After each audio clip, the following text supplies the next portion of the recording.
Sementara itu, kasus terkonfirmasi baru positif COVID-19 di Kabupaten Buleleng terus bertambah. Data Jumat siang hari ini sebanyak 5 kasus terkonfirmasi baru positif COVID-19 dan 17 pasien dinyatakan sembuh. Selain itu, 2 pasien lansia dinyatakan meninggal dunia. Gugus Tugas Penanganan COVID-19 Buleleng kembali merilis perkembangan kasus COVID-19 di Kabupaten Buleleng.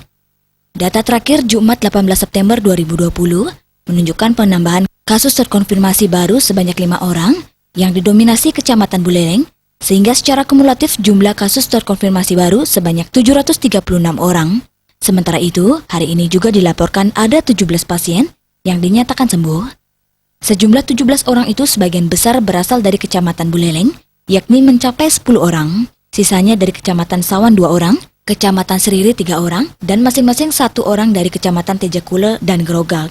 2 pasien lainnya yang dinyatakan meninggal berasal dari Kecamatan Buleleng dan Gerogak.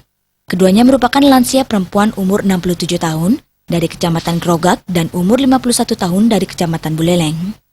Konfirmasi baru sebanyak 5 orang, sembuh sebanyak 17 orang. Kasus meninggal sebanyak 2 orang, yaitu 1 Kecamatan Buleleng sebanyak 1 orang, 2 Kecamatan Gerogak sebanyak 1 orang. Keempat, kasus probable sebanyak 1 orang, yaitu dari Kecamatan Seririt. Kelima, kasus konfirmasi dalam perawatan sebanyak 62 orang.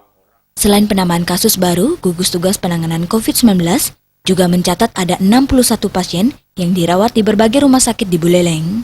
Komang Yuda, Bali TV.